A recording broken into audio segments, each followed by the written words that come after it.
Thanks, I needed that.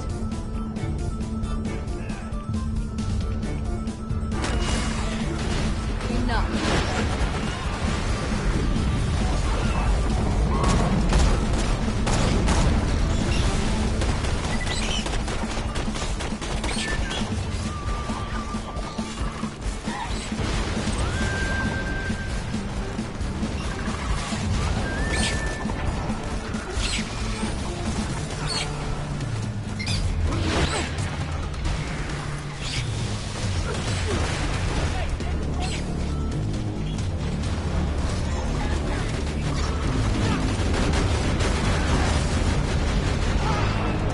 Getting intense.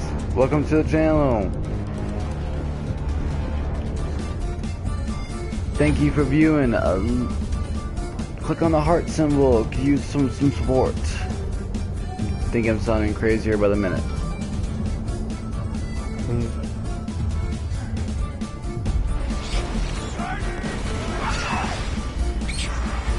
We will do this. We will do this.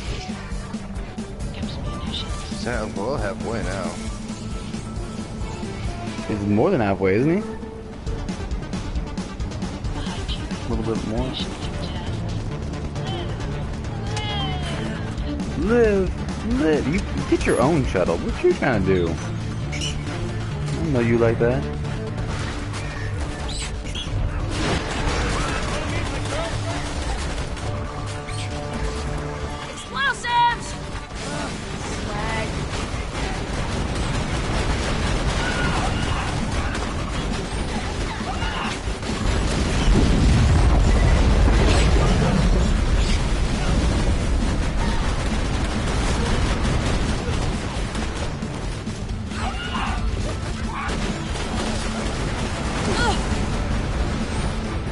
Man, he wiped out like 3 of us. On your feet, soldier! Hey, thanks for that.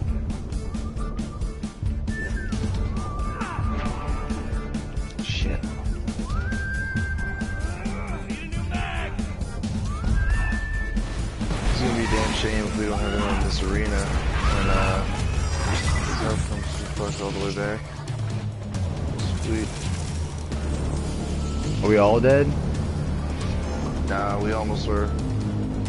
Ooh. I'm coming up.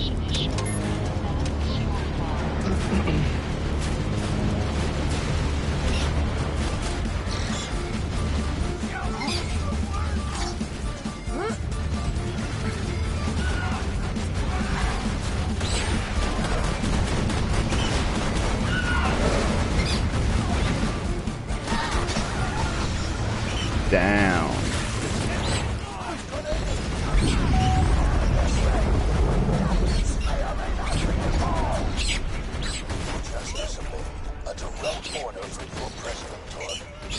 I'm here. I know you can't tell because of the tone of my voice, but that was sarcastic. Anyway, come on back whenever. Falls like that. Shut up.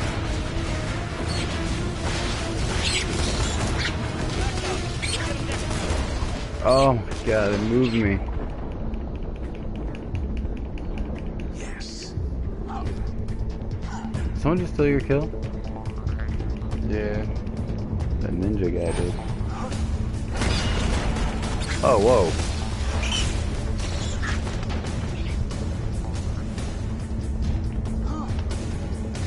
I'm ready for more!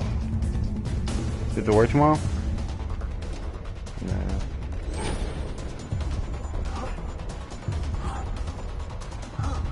It's killing time!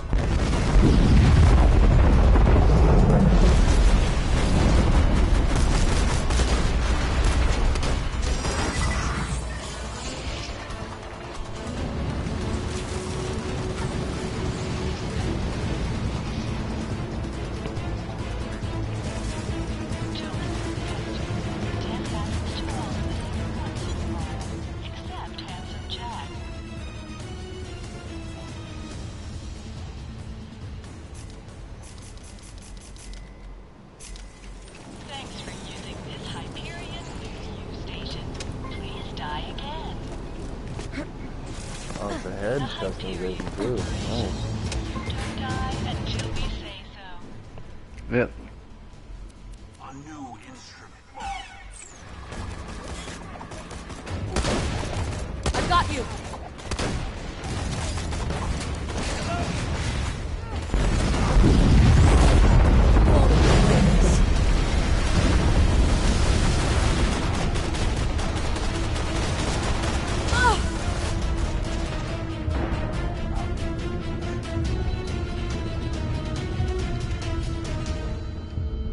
Kids are there. Please do. Today, I am thankful for big ass Damn. monsters and the mercenary. Hoping that's gonna level. Grandma's a pretty big fan of yours. She'll go say hi.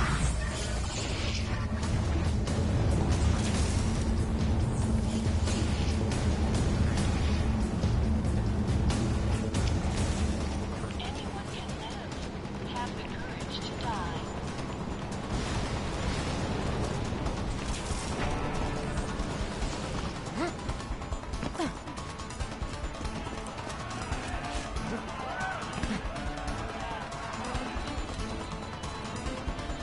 Oh man, it's the Vault Hunter! You are awesome! Didn't you fight Terramorphous? I fought a big creature like that once. He was a big whale squid with 100 tentacles. You ever fought anything with tentacles? Oh, dude. Terramorphous had tentacles, how silly of me. Now, I am so sorry. What? all right, the whale creature. His name was Blowhole Go the to sleep. Apocalypse. I called him the Apocalypse for short. And he attacked my hometown of Tsunami's Edge when I was but a little girl. You ever been to Tsunami's Edge? Great town, nice beaches, great food, and the cost of living is just so low. Even being a single grandmother and working part-time in a scat meat processing factory, I was still able to provide for little Mr. Torg. We may not have been able to afford the finer things in life, like food, but we got by. After all, Mr. Torg and I didn't have anything but one another after that horrible gas leak blew up the iridium mine, killing my son and his lovely wife. From that day onward, my little Mr. Torg vowed to conquer explosions themselves in an effort to avenge his fallen parents. And ah man, I forgot what I was talking about. Where was? All right, the Blowhole, the Apocalypse. So anyway, I was wrestling Blowhole to the ground, and I had my bicep curled around his blueberry throat. Blueberry? Sorry, I meant to say blubbery. I've got blueberries on the brain, I guess. I grow them in my backyard. Mr. Torg helped me plant them. Thanks again for that, grandson. I love you, Grandma! Anyway, I have my bicep around his blubbery throat, and Mr. Torg starts crying because he really likes whale squids, and he doesn't want to see me hurt one. They are the princes of the ocean!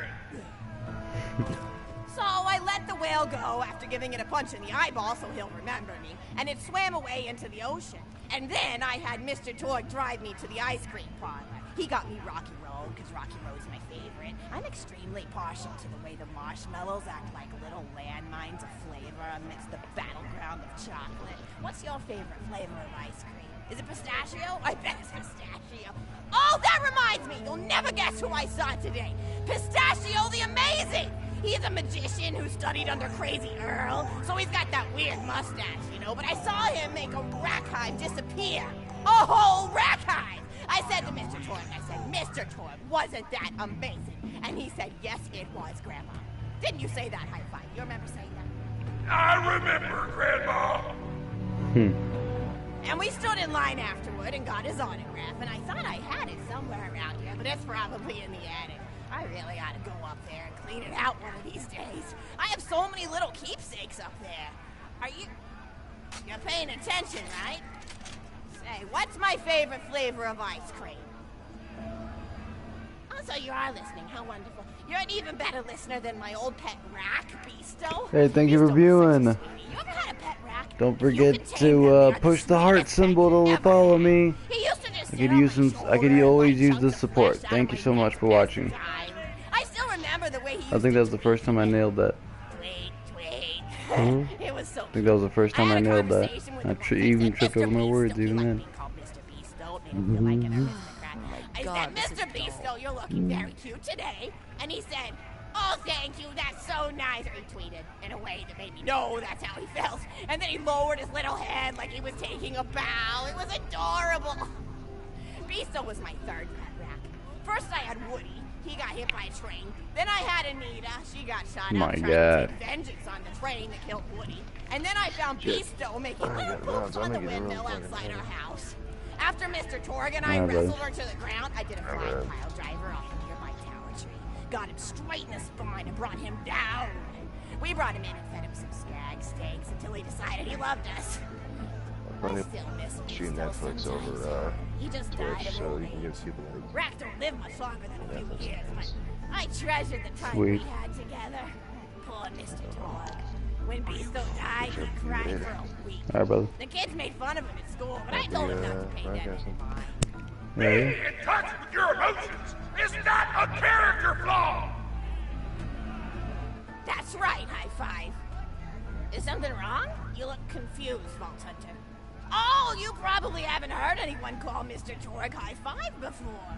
The world may know him as Mr. Torg, but the Flexingtons always refer to him using his middle name. It's a Flexington family tradition, after all, to use your grandfather or grandmother's name as your own middle name. And my husband, High Five Flexington, God rest his soul, was the best grandfather Mr. Torg could have asked for before he passed.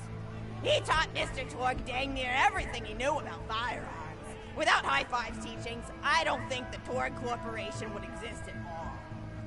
Gosh, I still remember the first gun Mr. Torg tried to make after his parents died. A Jacobs shotgun with a stick of dynamite attached to the barrel. Torg nearly blew his face off, but he got up, dusted his mustache off, and swore that by the time he reached the age of 11, he would make a gun that fired explosions without killing the operator. And by golly, he did. It took a couple of dozen prototypes before he got the right combination of gun parts and explosives right. But once he did, woo-wee! I'll never forget the plume of smoke that used to be in my neighbor's homestead. They were jerks though, so it's okay. Gosh, I've been talking your ear off for some time, haven't I? It's so kind of you to listen for this long. I've taken up too much of your time already. Please don't feel like you have to stick around any longer. As a matter of fact, take this for giving this old woman some company. Woo! You're even more attractive than Mr. Torg. I've got another story for you, but I'd like to tell it to all of your friends at once. An old lady like me has to save her voice, you know.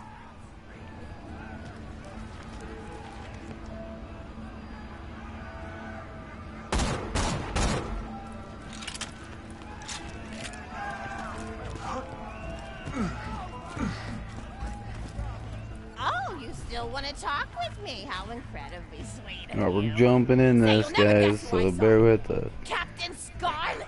She was robbing my retirement home with a few other brigands, and I recognized her from her wanted poster, and I said, "Oh, hey, you fought the Vault Hunter, didn't you?" And she bowed all elegantly and said something like, "Indeed I did, madam," and said that you were really good at fighting, and that you beat her fair and square. She didn't seem to harbor much of a grudge about it. Nice girl. You should think about meeting up with her again if you're not shacked up with anybody, you know? I mean, of course, you probably are. Gorgeous hunk of a vault hunter like you. I bet you're beating away suitors left and right. Look, you're blushing. Oh, I could just eat you up. Mr. Torg was so scared of trying to get a date for such a long time. He used to go to parties in high school and just stand in the back without talking to anybody. I am an introvert! I tried to tell him, I said, don't worry about chasing love. If you chase your dreams, then love will follow. See, that's the thing people don't get. You watch Echo films and they're just awful. They teach you that the only way to be with someone is just to pursue them over and over until they decide they like you. In reality, you know when you like someone almost immediately. You can't really convince somebody to fall in love with you. You just look like a stalker. But if you do things that you're interested in, like making guns that explode or killing mercenaries, then people will see that confidence and skill you have and they'll be attracted to it. But there's always a fine line between that kind of confidence and narcissism, you know? There's nothing worse than somebody who wants to be famous. I remember when Mr. Torg first sold his